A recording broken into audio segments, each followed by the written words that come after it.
Hi guys, James at Rampant Lion Reviews again for you today with another beer review. For this one, we are going to head over to Canada once again for the first time in what feels like a good long while.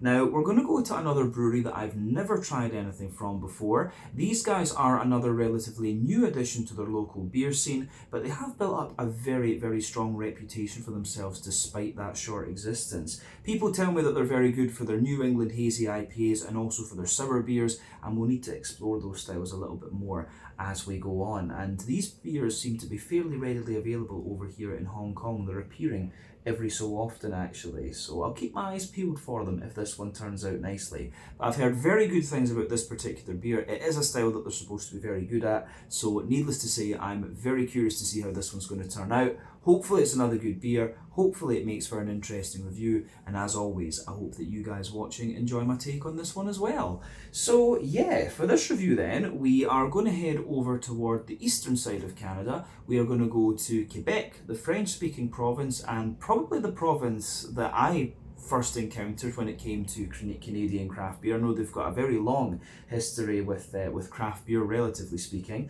We're going to go to the city of Montreal, and we're going to have a look at my first beer from Messorem Bractorium. So this particular beer is called We're All Doomed. It comes in at 9.1% ABV, and this one is a double IPA. It contains wheat and oats, so I'm guessing that that's going to make this a New England hazy IPA. But like I say, I've heard very good things about this one. From what I understand, there are a few different versions of We're All Doomed. They have different labels, but I'm not sure if the recipes change slightly or what. They don't seem to list them with batch numbers or anything like that on Untappd, and it seems that this one, most of the ones I've seen are all 9.1% ABV.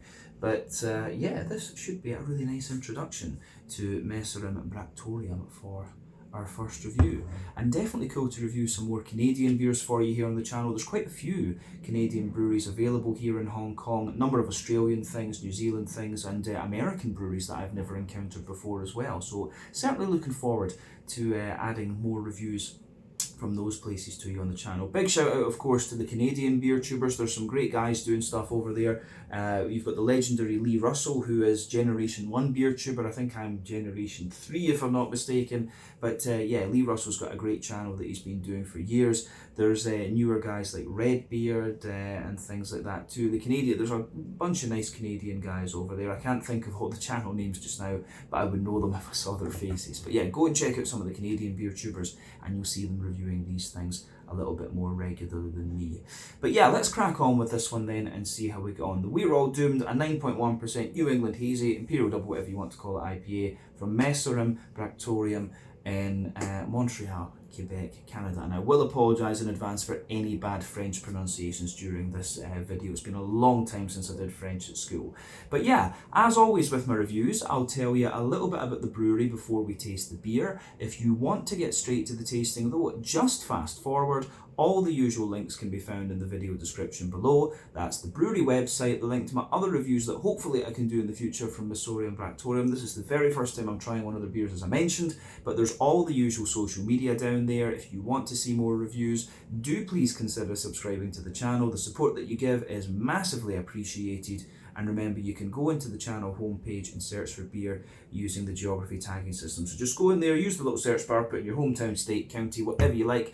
If I've reviewed beers from the area that you search for, they should pop up. Failing that, you can check out the playlist of beers from different countries. You'll find this one in the Canadian playlist, and you can check out the playlist of beers from the other countries as well. There's some great stuff on the channel these days, so I do recommend that you check it out, and do check out the Canadian beer tubers, as I mentioned earlier. But yeah, on to my brewery notes then to tell you a little bit about Messorem Bractorium. So Messorem, as I've mentioned to you already, are based in Montreal in Quebec, and the three main men behind this company are Marc-André Fillon, Sébastien Chaput, and Vincent Menard, who met in the underground music scene in the city during the early 2000s. So Sebastian is a guitarist and plays for the metal band Iron Dissonance, who've played all over the world. but he more recently studied business management and finance, and he takes care of the business side of the company. Ion Dissonance is, of course, not as active as they used to be, so he is focusing mostly on the brewery.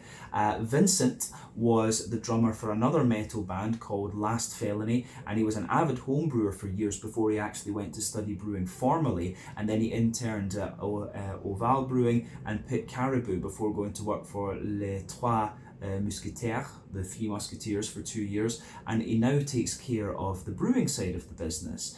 Marc-Andre was the singer of Orphans in Coma and Here Comes the Hurricane, but more recently he's been rapping with La Carabine, who have won a number of awards from what I understand, but he studied design and marketing before working in the field professionally, and he's the man behind the kind of branding and artwork of Messorem. But back in 2015, these three guys would meet in a group of friends and do beer tastings and try rare beers from all over the world. But this got them wondering about how they could satisfy their desires for such kind of big flavoured beers without having to bring them back to Canada in only very small amounts. And this got them talking about making their own microbrewery that could brew these kinds of things.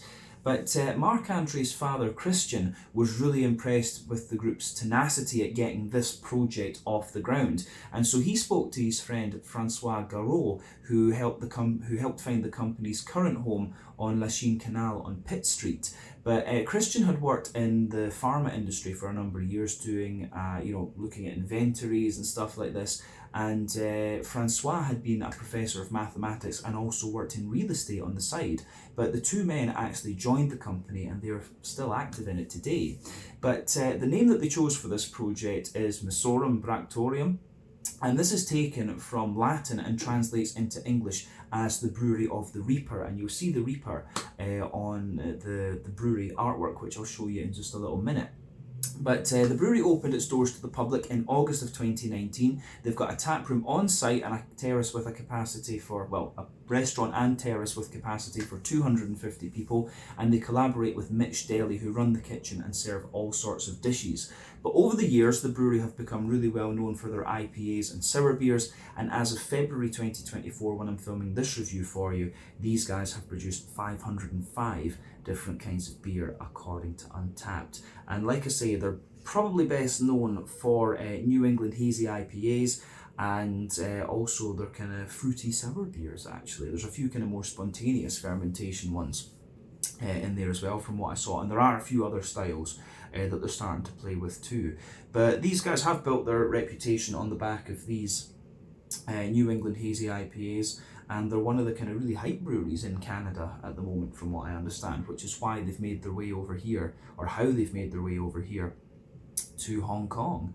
So yeah, that's everything I can really tell you about Messorem Bractorium for the moment. If you want to learn more about these guys, you can check out the brewery website, you can follow them on Facebook and Instagram to keep up to date with all the latest goings on, and you can check out the Rate Beer, Untappd and Beer Advocate pages to learn a little bit more about all the different beers that these guys have done. So yeah, let's go on and have a little look at the artwork on this one then. So there you can see, this one has a green label. If you go into the Untappd page, you will see several different labels, or different colours of labels from this one. So I think they do change it up every so often.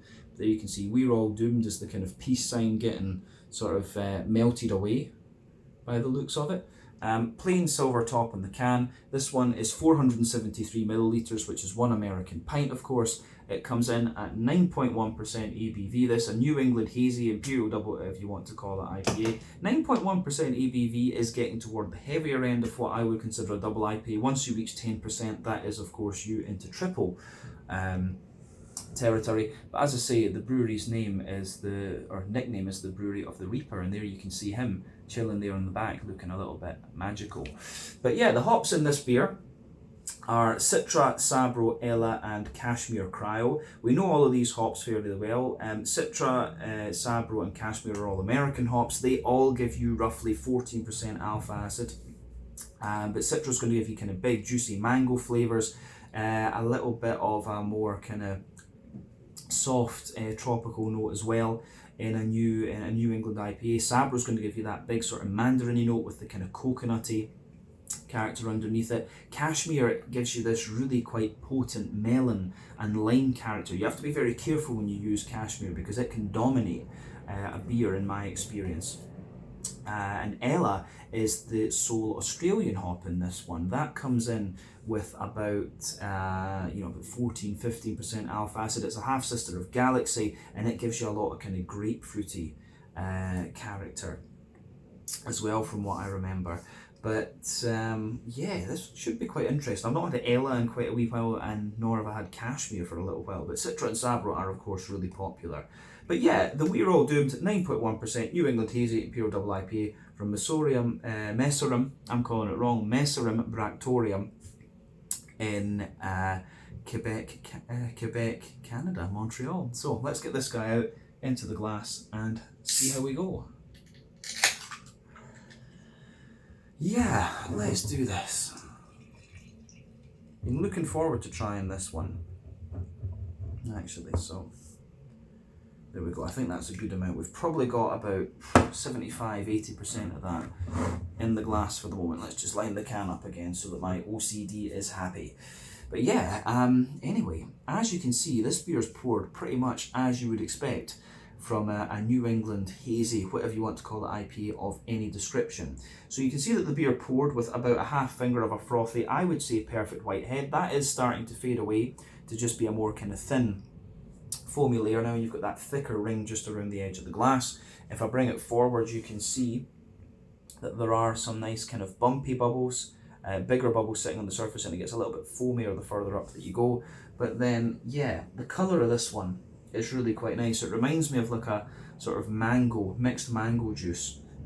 And I always like to compare New England IPAs to the different kinds of fruit juices because that's just what their appearance reminds me of. But remember, the colour of your beer depends on a few things. One, the type of malts that you use. This goes a long way to determining your EBC rating. Two, length of wort boil is going to affect it as well. The longer you boil the wort, the more the sugars caramelise, and thus you get a darker colour of beer. But barrel aging and adjuncts can also have effect on the colour of your beer. But you don't often have to care about that when it comes to hazy IPAs. Now, the level of haze on this one for a 9.1%er is kind of what you'd expect. It is getting toward the soupy and gloopy end of the spectrum, but it's certainly not the soupiest and gloopiest that I've seen at this ABV. But yeah, level of haze in a New England IPA normally depends on oat content, wheat content, and to a degree what yeast you use as well. So yeah, can vary from brewery to brewery and beer to beer. Not too much in the way of visible carbonation from this one. A few bubbles going up toward the side of the glass too, but it looks great. It does look very, very nice, this one, and pretty much as you would expect from the style. So I don't think we need to say any more about the appearance of this one. So let's go to the aroma section and see what we have. So yeah, let's do this. Oh yeah, aroma wise, this is really nice. It's actually leaning a bit more toward the kind of, on the fruity side, it's leaning a bit more toward that citrusy end of the spectrum, which I would expect when cashmere is in there, especially when it's cryo cashmere. So there's a good bit of lime and stuff that's and melon that's quite obvious in this, but enough tropical and orangey character behind it too. You've got a lovely kind of bright green component as you would expect, and the malty backbone's interesting too. So as I've often said, when it comes to New England hazies, you need to think about 6 elements in these beers. You get the more kind of yeasty farmhousey side of things. You get the kind of rye leaning grainy side of things. Those are a bit more common in American brewed New England IPAs, but you've also got wheaty bitiness, oaty creaminess, barley malt bread, and also a kind of, the kind of sweeter side of things as well.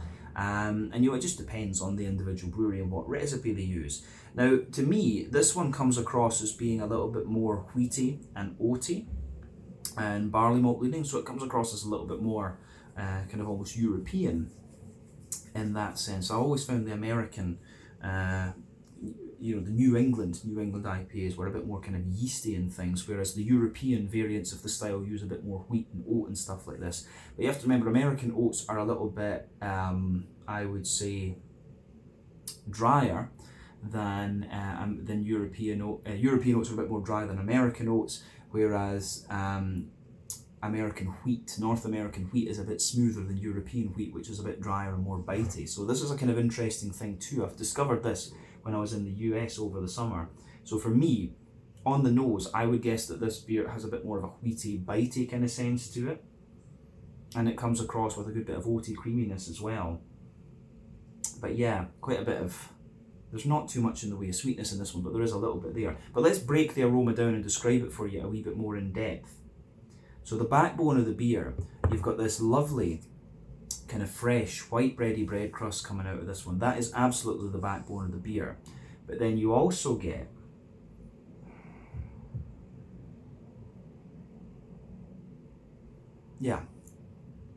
you also get a good little bit of that kind of Jacob's cream cracker sort of thing. There's little hints of woodiness in there as well, but lovely big kind of fresh fluffy white bread in there. Toward the back of the nose, you're definitely getting a wee bit of the wheaty bitiness in the top of the nose.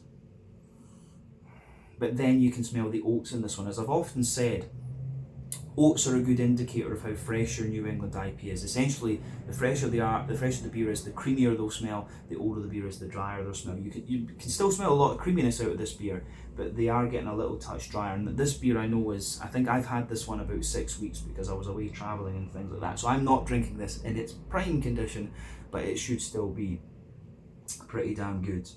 But yeah, lovely bit of smooth and creamy oatiness in there. You've got a good little touch of, there is a little touch of that Werther's Original Butter Candy Butterscotch, almost like Golden Promise, like sweetness in here. And at 9.1%, to be honest, you would expect a bit of that sweetness to come out. We'll see in the flavour. But then, yeah, the way this beer goes together, I think, is really nice from the malty side of things. So, when you sugar the beer up a little bit, you start to get more and more of the green component. Now remember, when it comes to IPAs, there are 3 kinds of hopping. Early addition hopping, which takes place within the first hour of the wort boil normally. That gives you a bit of a deeper, danker aroma, and it contributes mainly to the bitterness. You've got late addition hopping, which contributes mainly to flavour and aroma. It's going to give you a little bit of bitterness, but as I say, mostly flavour and aroma, and it's going to give you a very bright green component in terms of that. And you've got dry hopping, which takes place after the wort boil is complete, and that contributes completely to flavour and aroma. And again, it gives you a very bright green component rather than being sort of deeper, if that makes sense. So you can tell straight away with this one, you can smell a bit of the smoothness of the cryo oil in there as well. But you've got a very bright floral aromaticity to this one. There's a little touch of earthiness in there as well. I'm not sure which of the hops that's most likely to come from, but there's a wee bit of earthiness, wee bit herbal character, but mostly very bright floral aromaticity. And then you've also got that nice kind of fresh grassiness in there as well. So yeah, the way that everything goes together in this beer, I think, is really very, very nice. Yeah, I like this. So on the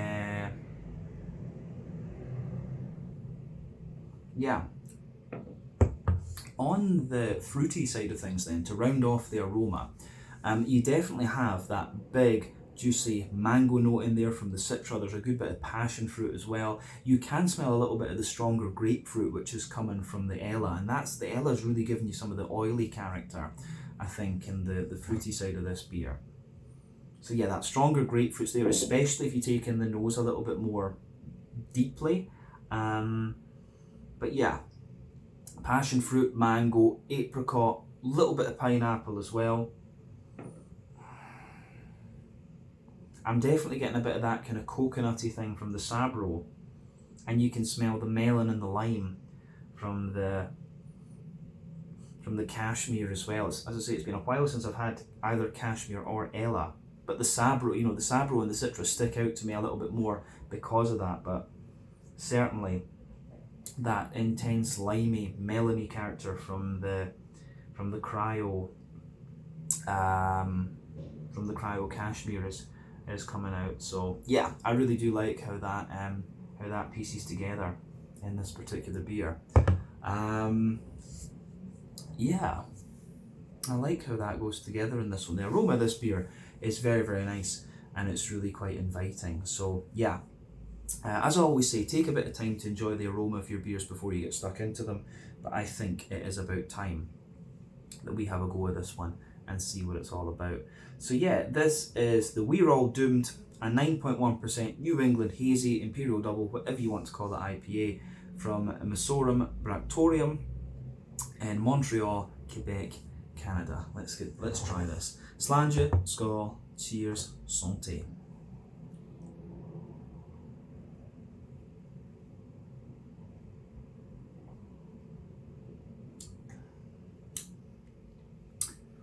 Ooh. That's really nice. Now, as I say, I've had this beer something like 6 weeks, and it's been in the fridge all that time. But I actually think, you know, I'd be very curious to see what this thing was like fresh on tap compared to what it's like now, because it tastes so good now. First impression of this is that it is a more wheaty, bitey leaning New England IPA, that's for sure.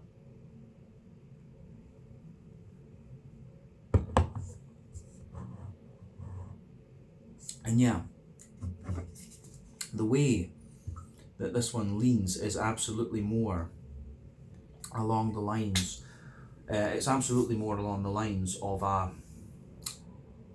kind of more citrusy. Yeah, it's definitely more of a kind of citrusy leaning. Yeah, more of a kind of citrusy leaning New England IPA. So that's an interesting change of pace for me as well. I really like that. So let's break this down and see what it is. But it's good stuff. I'll say this. I can see if all other IPAs are like this, you can see why this brewery has built itself such a reputation.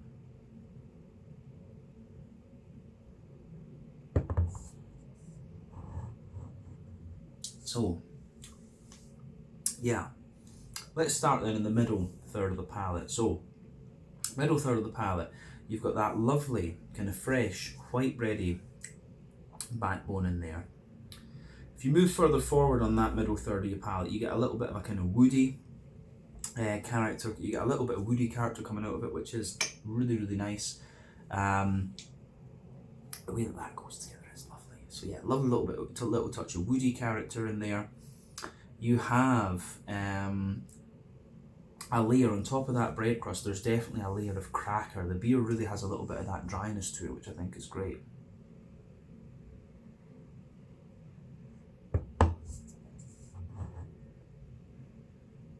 So yeah, the dryness and kind of crackery character that comes out of this beer really hits the spot for me. I really do like that. It's awesome. But yeah, on top of that crackery layer, you've got this lovely kind of white bready character in there, and it's a little bit fluffy and airy, but it also has a kind of significant amount of density to it, which I think is great.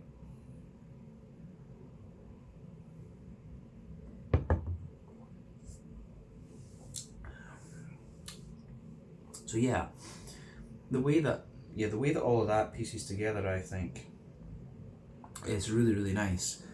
On the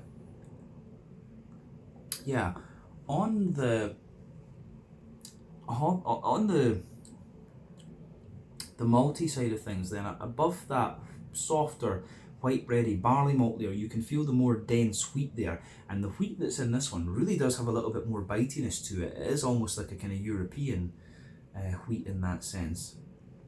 And yeah, I do think that the malty side of this beer leans more toward that kind of wheaty end of the spectrum. But if you go onto the layer above that, you can feel the oats as well. So if you go down like that middle line of your,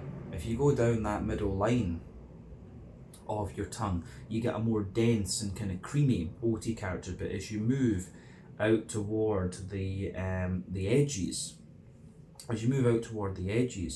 of that middle third of your palate, it's it definitely gives you a little bit more of a kind of dryness, which is quite interesting. So yeah.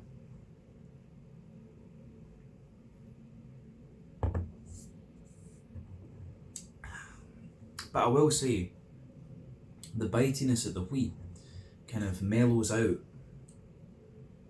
the further into the aftertaste you go with this beer, it does just sort of mellow out and smoothen out and kind of cream up this beer. But yeah, in the dead centre of your palate, you definitely get a wee touch of this Werther's Original butter candy sort of sweetness, and I really like how that pieces into this this beer as well. I think it's great. It's lovely. It's, yeah, the way all of that just jumps in together, I think is really, really nice. But yeah, there's a little bit of an almost kind of biscuity character in that middle third of your palate too, but it's really nice. The bread crust, the cracker, the kind of more fluffy white bread in there, a more dense yeah, a more dense kind of dense and kind of bitey wheat, and then you've got a wee bit more of a kind of oaty character sitting above that, to say, then a wee touch of sweetness. It's really nice how this beer goes together, actually.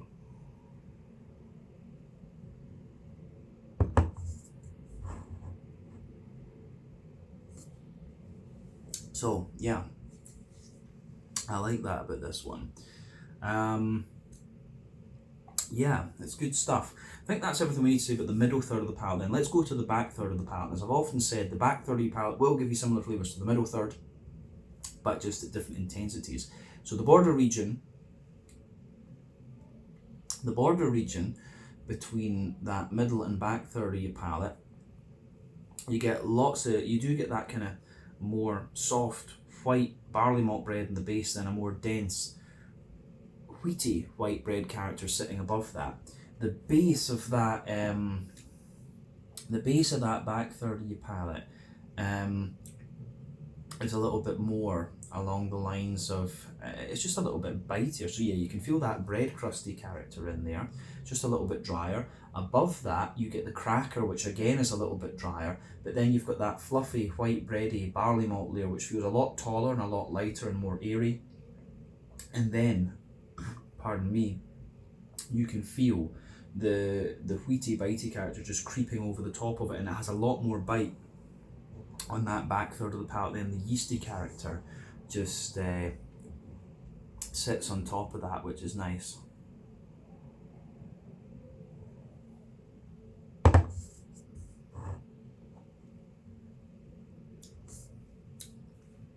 So yeah, the wheaty bitey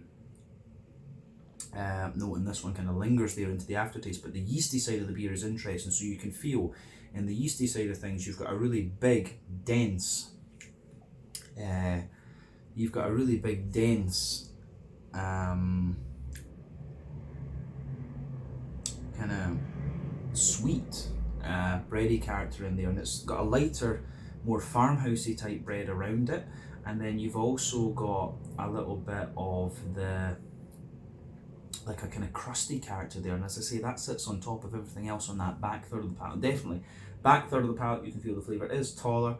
Then as you move further forward into the middle third of your tongue, it just kind of condenses down and squashes together. So yeah, I like that about this one. The way it goes together, I think, is really, really nice. So yeah, I like that about this one. Malty yeasty side of things is really nice. Let's focus on the hoppy character then. The back corners of your palate, you do have a nice little bit of earthiness there. And this is one of the things I'll say about this one. This beer has quite a potent green component to it. It feels like it's a little bit higher. The more that I drink of this, the more that I'm thinking this is a slightly higher IBU New England Hazy. So a bit of earthiness there in the back corners. As you move further forward, it's a wee touch more herbal. Then as you push further forward, it's got a wee bit more of it's got a little bit more of a kind of, I would say, just kind of really potent floral aromaticity, and round the front curve of your tongue, it's just that little bit lighter and grassy. But let's look at the front third of your palate then, and the fruity side of things, just to round off the flavour section of this video.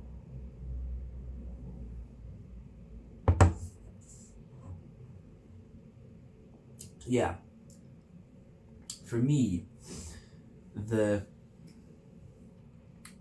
border region between front third and middle third of your palate, you get the white, soft white bready character in there again, then you get a wee bit of the wheaty bitiness on top of that. The base of the front third of your palate is the bread crust, you get the cracker, and then you get the white bread and a smoother wheaty note there, and then above all of that, you get that nice oily bubble where the juicy fruity esters are rolling their way out of the beer. One thing I would say about this beer as well is that the green component gets more oily and smooth the further into the aftertaste that you go. And you can feel that cryo smoothness coming out of the beer. But at the same time, you've got a little bit of bitterness to this one as well, which makes me think, yeah, there's a little bit of IBU to this beer. But yeah, let's focus on the fruity side of things. At the back of that front third of your palate, you do get a fairly strong grapefruit. Not overpowering, but still fairly strong. And that's the Ella that's going to give you that. But Citra will contribute to as well, but mainly the Ella. As you move further forward, you get a wee bit of quite a ripe passion fruit, big juicy mangoes in there as well. And then you also get a little bit more of a kind of pineapple-y sort of, you get a little bit more of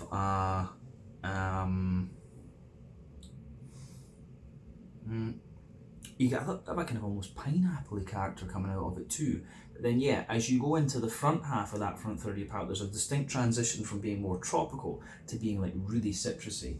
So you can feel a bit of the kind of base. The base of that front third of your palate is a little bit more kind of, you've got a wee bit of a more kind of coconutty sort of thing coming out of it. And then, yeah, so white bready, coconutty sort of thing. And yeah, you get a mix of that. You get that nice, further back, you get that nice kind of juicy orange, and there is a wee bit of like an oily melon in there as well. So the orangey, mandarin-y characters are going to come from the sabro, the coconut's going to come from the sabro, but as you reach the kind of front tip of your tongue and you get the more limey character, then it's definitely more about the it's definitely more about the cashmere in that case.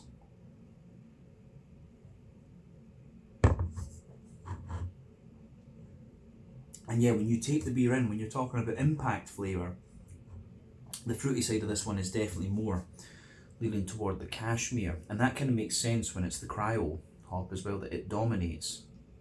And the fruity thing's a wee bit, it takes a wee bit of time for the grapefruit, the tropical fruit, and the other notes to kind of, the sabro, to kind of push their way out. But it's interesting from that perspective.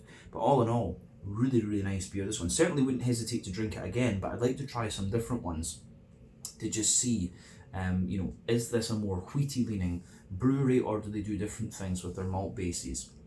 But yeah, very good beer, this one, and I can see why Messorem have built a very good reputation of themselves. Let's round off this review then. That's the tasting section done. We'll finish off with a wee look at the mouthfeel.